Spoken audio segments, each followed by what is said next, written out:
से समय आईन मंत्री 13 नंबर मुद्रा थिले समय तत्कालीन गृह मंत्री सीधा सड़क भाव में ममिता मेहर केस रे लिप्त थिले। तो पूर्वतन मुख्यमंत्री वर्तमान जे विरोधी नेता अच्छा घंट घोड़े एक आप स्वीकार करने को बाध्य हेबे। मान्यवर उपबाचस्पति महोदय आज विरोधी कांग्रेस आनी मालकानगिरी जिला बालीमेला कालीमेला ब्लॉक अंतर्गत MB 72 ग्राम घटी दुर्व्यवहार सरकार नारी को सुरक्षा देबारे संपूर्ण विफल यही जो मुलतवी प्रस्ताव अच्छी मु संपूर्ण रूपे विरोध करुच्ची। मु एथिपाई विरोध करुच्ची जे सरकार आम सरकार आसिला परे निश्चित भाव में नारी सुरक्षा दिगरे जो सब प्रसंग अच्छी ताकू भल भाव में तदंत करी रिपोर्टिंग करी आपण पाखे तथ्य अच्छी जे प्रत्येक क्षेत्र में से विभिन्न क्षेत्र हो मु आपण को डाटा सहित देवाक चाहूँगी जे आपण जो देखिए जे दुष्कर्म क्षेत्र हो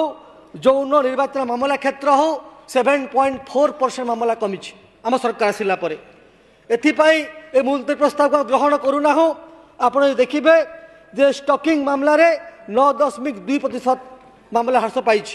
एनसीआरबी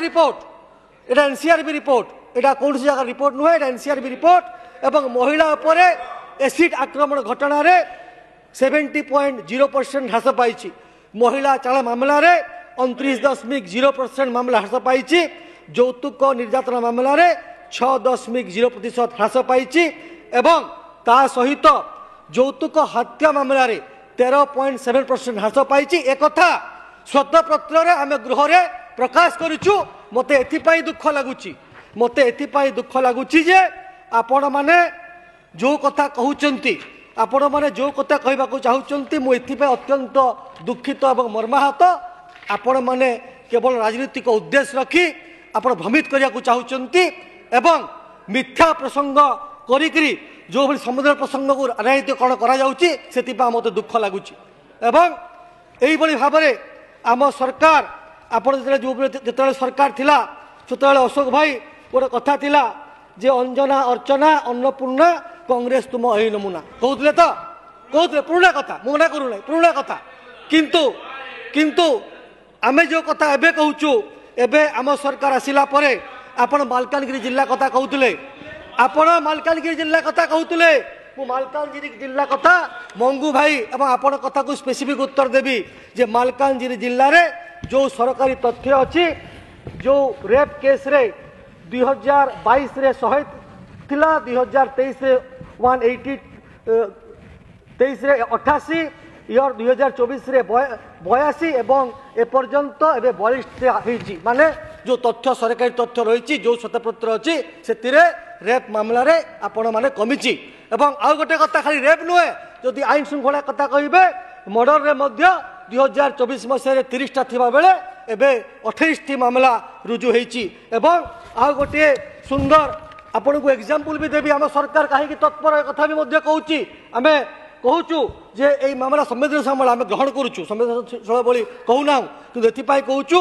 जे मालकानगिरी डिस्ट्रिक्ट रे ओकेल थारे पीएस केस नंबर 200/25 जो थिरे रेप एवं पॉक्सो केस होइतिला चार्जसीट 13 दिन मध्य दाखल करा जाइछि। आज्ञा आपण केवल कहते जे जिते बड़े विगत सरकार थिला पूर्वतन मुख्यमंत्री वर्तमान विरोधी नेता कहते गौतम भाई कहते law is take it own course किंतु केवल law is take it own course आम कहूना आम सरकार आसिला परे केवल क्राइम कमी नाही अपराधी धरा पड़िछंती एवं आपणक समय अपराधी खोला बुलुथिले क्राइम मध्य बढ़ुला एवं राजनीतिक व्यक्ति माने एथिरे सीधा फड़क भाव में संपृक्त थिले आपण माने गोटिए नुहे अनेक एग्जांपल अच्छी से समय आईन मंत्री 13 नंबर मुद्रा थिले पुलिस एफआईआर ना थिला कोर्ट लिखिकी देइथिला एवं सही समय तत्कालीन गृह मंत्री सीधा सड़क भाव में ममिता मेहर केस रे लिप्त थिले एकता प्रत्येक गणमाध्यम जानिछंती किंतु पूर्वतन मुख्यमंत्री वर्तमान जे विरोधी दल नेता अच्छा घंट घोड़ौले एक आपण स्वीकार करने को बाध्य हेबे एवं खाली से कथा नुहे सेतेबेले सही समय जो माने जेल रे मध्य तांकू मारी दिया जाउतला एवं केवल एति कथा नुहे एई जो आपण मामला कथा उठेचंती आज उपस्थित कले शेष करूँ 2-3 कथा कहूँ justice delayed mean justice denied एवं आम सरकार आसिला परे निश्चित भाव में न्याय व्यवस्था त्वरित ग्रहण करने पदक्षेप ग्रहण करा जायछि। अनेक केसेस रे रेकर्ड टाइम रे जजमेंट आसी तार तालिका जदि मो 2 मिनिट रे खाली पढ़ा चाहूँगी जे कौ भली भाव में आम सरकार आसिला परे केतेटा एग्जाम्पल देवी भात हांडी गोटे भात चिपिला माने जना पड़िबो जे आम सरकार आसिला परे किभली भाव में न्यायिक व्यवस्था त्वरित भाव में ग्रहण करा जायछि। एवं से कथा को यदि आप देखिए तो मु केवल 2-3टी विषय पढ़ुची जे जो कथा कहते बालेश्वर जिला रेमुणा थाना रे रुजु होइतिबा एक दुष्कर्म मामला संख्या 145/2024 रुजु हेबार 67 दिन मध्य तार तदंत एवं विचार समाप्त होई 3 जन अभियुक्त को 20 वर्ष सशस्त्र कारादंड दी। गौतम बुद्ध भाई आपण जिला बालेश्वर जिला सिंगला थाना मामला रे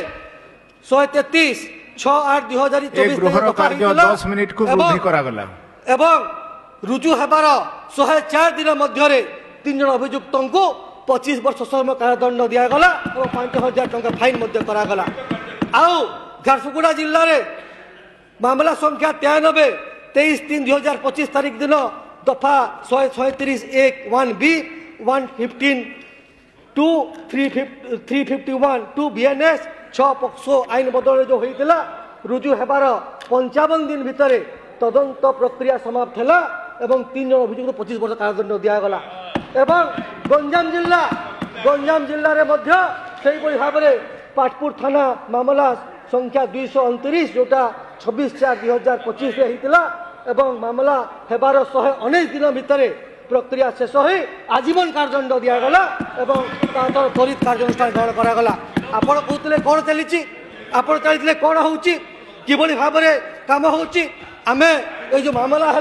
आमे आईन ता बाटे जीवन नहीं कहूना हो किंबा से समय जो आपण जो मुख्यमंत्री थे बड़ बड़ मंत्री थे जो मैंने राजनीतिक पृष्ठभूमि धरिकी अपराध घंट घोड़ा चेष्टा करते आम से करूना यही जो MB 72 मामला है निश्चित संवेदनशील मामला किंतु मामला हेबा भितर 24 घंटा भितर जे जो मामला संख्या 177 25/11/2025 रुजु होता यही मामला अभियुक्त गिरफ करा जाए 26/11/2025 तारीख दिन कोर्ट को चालान होता एवं ता सहित साइंटिफिक टीम पठा जाइए स्पॉट मैपिंग करा जाइए एवं ता सहित आयो रिपोर्ट देइचंती मेडिकल एग्जामिनेशन कंप्लीट होइची एवं ता सहित जो प्रोसीजर हेबा कथा प्रोसीजर एस्टाब्लिश बाय लॉ जे ऑल द विक्टिम्स तोकर कथा बयान मध्य रेकर्ड करा जाइए एवं ए सरकार निश्चित भाव में प्रत्येक मामला रे सीरियस अछंती त्वरित न्याय देवा पई कार्यानुष्ठान करूचंती ता आपण जानिचंती लोकन को भ्रमित करंतु नाही ओडिसावासी को भ्रमित करंतु नाही जदि आपण माने भ्रमित करिवे विभिन्न समय प्रत्याख्या नहीं आगामी दिन में प्रत्याख्या ने मु मुलतवी प्रस्ताव को विरोध करी मान्यवर आईन